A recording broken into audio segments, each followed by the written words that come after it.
नमस्कार दोस्तों, कैसे हैं आप सब? आशा करता हूँ अच्छे होंगे। मेरा नाम है सनोज कुमार। उमंग स्टडी में आप सभी का स्वागत है। तो फ्रेंड्स, हमारे साथ मिस्टर भावाराज जी हैं जो कि आरआरसी ग्रुप डी के फिजिकल एफिशिएंसी टेस्ट में आज यानी कि 16 जनवरी 2023 के डेट में पार्टिसिपेट किए थे और इनका सक्सेसफुली दौड़ कंप्लीट हो चुकी है। तो आइए हम लोग भावाराज जी से मिलते हैं और जानने का प्रयास करते हैं कि आखिर कैसा रहा आज का इनका दौड़ का एक्सपीरियंस। तो भावाराज जी, आपका बहुत बहुत स्वागत है हमारे यूट्यूब चैनल उमंग स्टडी पर। Thank you sir. सबसे पहले तो आपको थैंक यू, आपने आपने हमें मौका दिया इस बड़े स्टेज पर बोलने के लिए। मेरी बहुत पहले से ही इच्छा थी कि आपसे बात करूं, आपसे मोटिवेट रहा हूं। पिछले 4 सालों से आप ही को देख रहा हूं, इसीलिए मैंने कांटेक्ट किया कि मुझे बात करनी है आपसे सर। पीटी चलिए, देकर खुश हूं। चलिए, बहुत अच्छा लगा। वेलकम भावाराज जी। तो बताइए भावाराज जी, आज का आपका अनुभव कैसा रहा? आज आपने कौन से ग्राउंड में दौड़ के लिए पार्टिसिपेट किया और एंट्री से लेकर के एग्जिट तक का अपना एक्सपीरियंस बताइए थोड़ा। सर मेरा आरआरसी जयपुर से फॉर्म था और मेरा physical new railway stadium Jodhpur के अंदर हुआ और मेरा होम डिस्ट्रिक्ट जोधपुर ही है, जिससे कि मुझे सब सुबह जाने में कोई समस्या नहीं हुई क्योंकि 7:30 बजे एंट्री का पॉइंट था, एंट्री था मेरे और मैं 7:30 बजे वहां पर पहुंच गया था।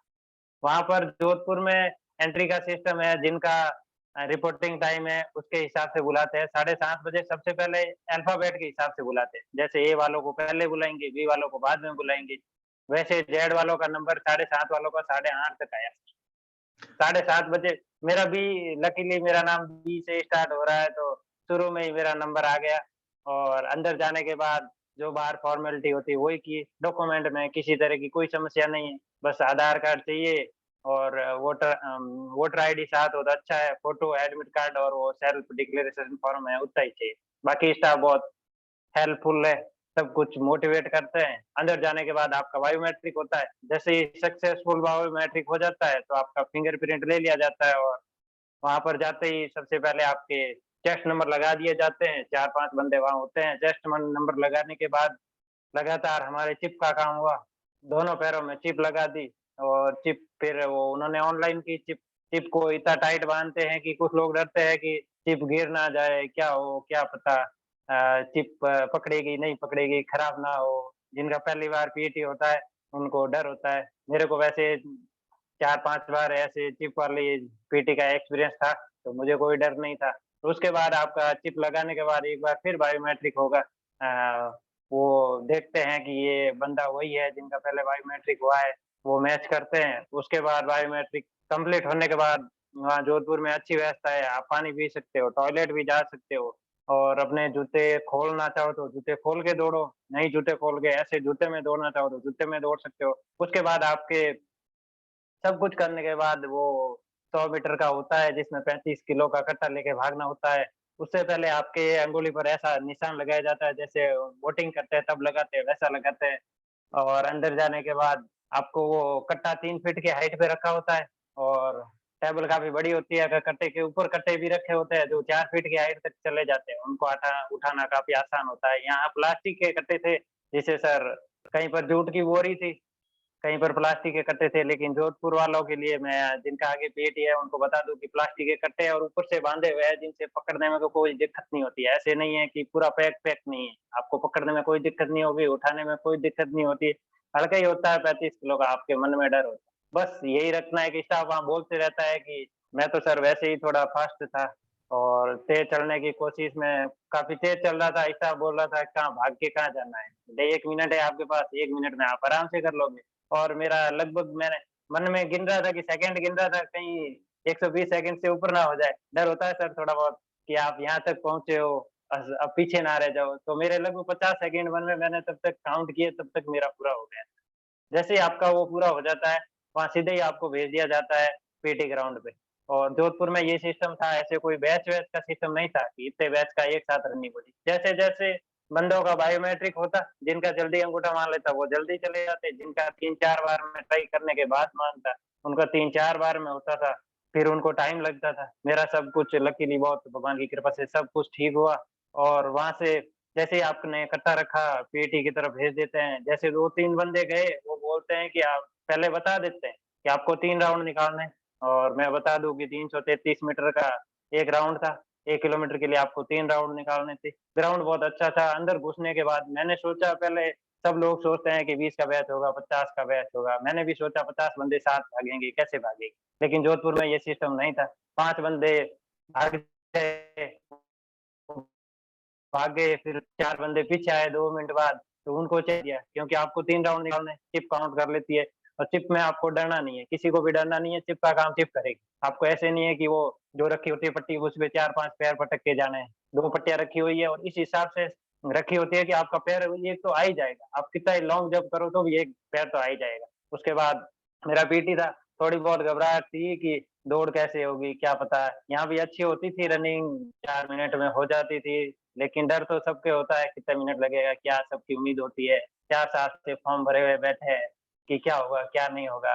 एग्ज़ाम ठीक हो गया, इस चक्कर में अब यही बचा था कि अपने बस में सर रनिंग ही है और क्या करें। ये अपने शरीर के बस में है, जो मेहनत करेगा वो कर लेगा। और मैंने पहला राउंड काफ़ी तेज़ लगाया, दूसरा भी तेज़ लगाया और फिर तीसरे में भगवान का नाम लेके कि जब 2 तेज़ ही लगा दिए तो अब मरने वाला तो है नहीं, 2 में नहीं मरे तो तीसरे में कौन मरेगा। और वैसे अपनी गलती से जो तैयारी करता है वो कुछ नहीं बिगड़ता, साँस सबकी फूलती है। और बस मैं तो यही कहना चाहूँगा कि जिनके बंदा अगर 100% अपना लगाएगा तो रनिंग नहीं होगी। 100% वही होता है जो शरीर चाहता है उस हिसाब से। उसे कुछ ऊपर लगाओगे तभी रनिंग होगा।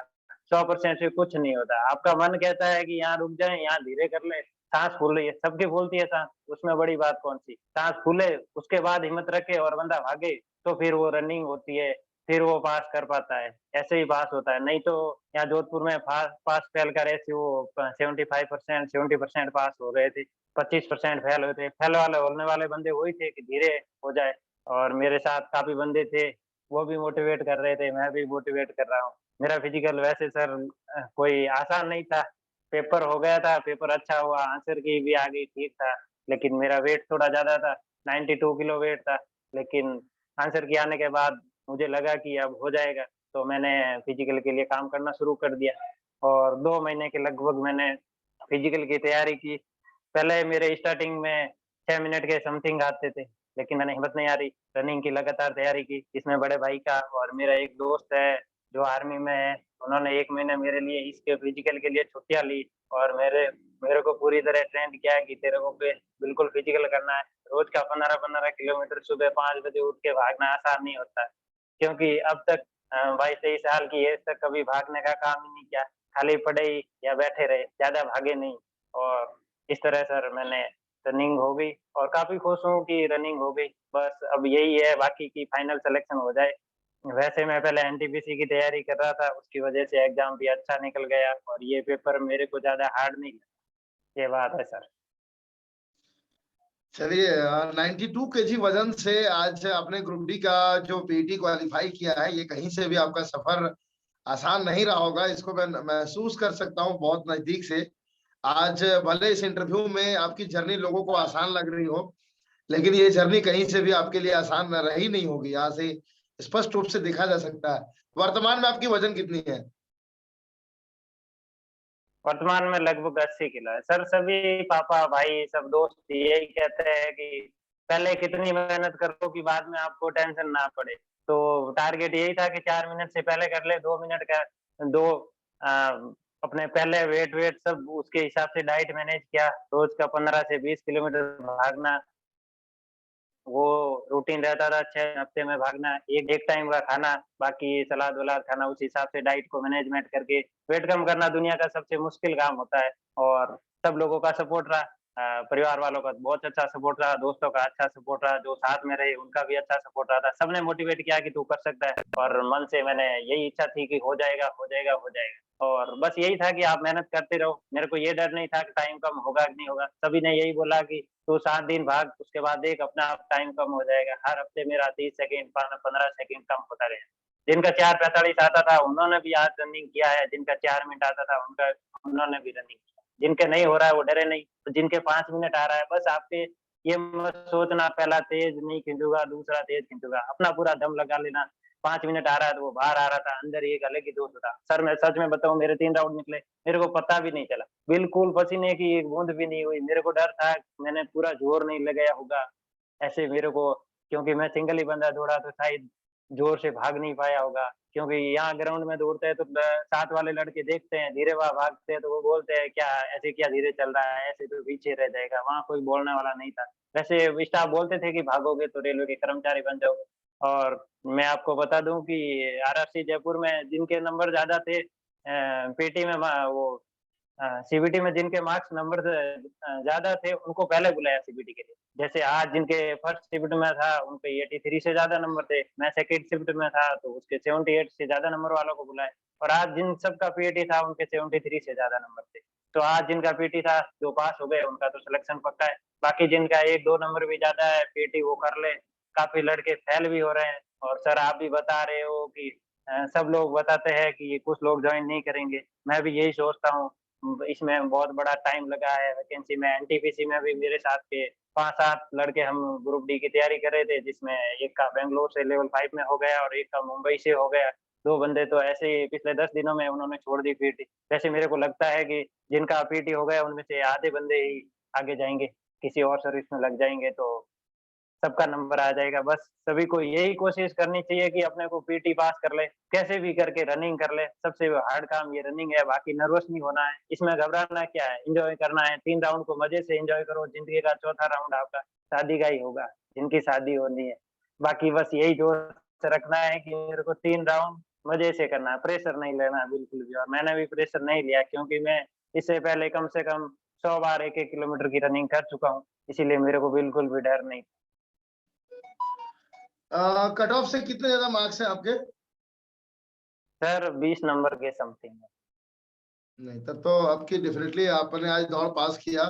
अब आप अपने मोहल्ले में मिठाइयाँ बांट सकते हैं, कोई इसमें नहीं किंतु सर, परंतु नहीं। नहीं सर, वो ऐसे ही थोड़ा ओवर कॉन्फिडेंस होता है तो जिंदगी का झटका दे दे। मेडिकल में क्या क्या पॉइंट देखा ले कुछ पता नहीं होता। वैसे एनटीपीसी में मेरा हो जाता लेकिन टाइमिंग का 10 को मेरा नंबर एनटीपीसी में आ जाते तो कहीं न कहीं हो जाता। फुल मेहनत की और रिजल्ट आपके सामने ही है। अभी सब खुश है, सब यही मान रहे हैं कि हो जाए, बस एक बार हो जाए, बाकी आगे का आगे देखेंगे। इसमें सर आप लोगों का बहुत बड़ा सपोर्ट रहा है। सब कुछ आजकल ऑनलाइन है। मैं आपको बहुत पहले से देख रहा हूँ, जब 2018 से आप दिल्ली में विवेक सर के आंदोलन में गए थे, तब से आपको फॉलो कर रहा हूँ। आपकी हर वीडियो को देखता हूँ, मोटिवेट होता हूँ कि ये एक छोटे से स्तर से बड़े स्तर पे जाना, बच्चों को मोटिवेट करना। मैं भी कोशिश कि खुद का हो जाए तो हो जाए, कोई बात नहीं, साथ वाले का भी हो जाए, किसी का भला हो तो अच्छी बात है। आपकी वजह से बहुत से बच्चे मोटिवेट होते हैं, मैं भी मोटिवेट हुआ हूँ। और हमेशा 4 साल से कोरोना का ये काल देखा है हमने, बहुत मुश्किल था वो दौर, एग्ज़ाम भी नहीं हो रहे थे, फिर भी मैंने कोशिश की है सबको देख के कि सब लोग डटे हुए हैं, अपन भी डटे हुए हैं। और जो लोग जिन्होंने तैयारी की उनका रिज़ल्ट सामने है। और ये सबसे मेरे हिसाब से ग्रुप डी की भर्ती सबसे हार्ड भर्ती थी। एनटीपीसी फिर भी लोग मोटिवेट रहते हैं कि इतनी बड़ी सैलरी है, इतनी बड़ी नौकरी है। ग्रुप डी का फिर भी थोड़ा-सा छोटा मानते हैं, वैसे छोटा कुछ नहीं होता। मेरा दोस्त 2018 वाले ग्रुप डी में हुआ था, अभी लेवल 5 में उसका उसने इंटरनल एग्ज़ाम देके दे दिया। जो मैं तो बस यही कहना चाहूँगा जिनका ग्रुप डी में हो जाए, चाहे कोई भी पोस्ट मिल जाए, वो 5 साल के अंदर-अंदर लेवल 3-5 में आराम से जा सकते हैं। जो मेहनत करेंगे वो जा सकते हैं। रेलवे में बहुत मौके हैं। और रेलवे अच्छी सुविधा देती है। स्टेट सर्विस की तुलना में रेलवे की सर्विस अच्छी है। मेरे को लगता है जहाँ तक मेरे दोस्त लगे हुए हैं, रिश्तेदार लगे हुए हैं, जो लगे हुए हैं वो बता रहे हैं कि अच्छा है। इसीलिए मैंने भी इस पर ज़्यादा फ़ोकस किया। चलिए, बहुत-बहुत धन्यवाद भंवराज जी। और आपकी बातें जो भी स्टूडेंट्स सुनेंगे, नो डाउट उनको भी बहुत ही ज़्यादा अच्छा लगेगा। तो यदि आपकी इजाज़त हो तो इस सेशन को आज हम लोग यहीं पे एंड करना चाहेंगे। और किसी स्टूडेंट का और भी किसी प्रकार का कोई सवाल रह जाता है तो आप लोग हमें कमेंट कर दीजिएगा। अगर पॉसिबल हो तो भंवराज जी के साथ हम लोग एक और इंटरव्यू आपको प्रोवाइड करवाएँगे। और जब भंवराज जी का फाइनल सिलेक्शन हो जाएगा डीवी और मेडिकल का के बाद, तो भंवराज जी के साथ हम लोग एक और इंटरव्यू आपको ज़रूर से ज़रूर प्रोवाइड करवाएँगे। तो हमारा ये सेशन आपको कैसा लगा कमेंट करके हमें ज़रूर बताइएगा। वीडियो अच्छा लगा हो लाइक और शेयर कीजिएगा। मिलते हैं कोई नेक्स्ट सेशन में, तब तक के लिए जय हिंद, जय भारत। Thank you sir.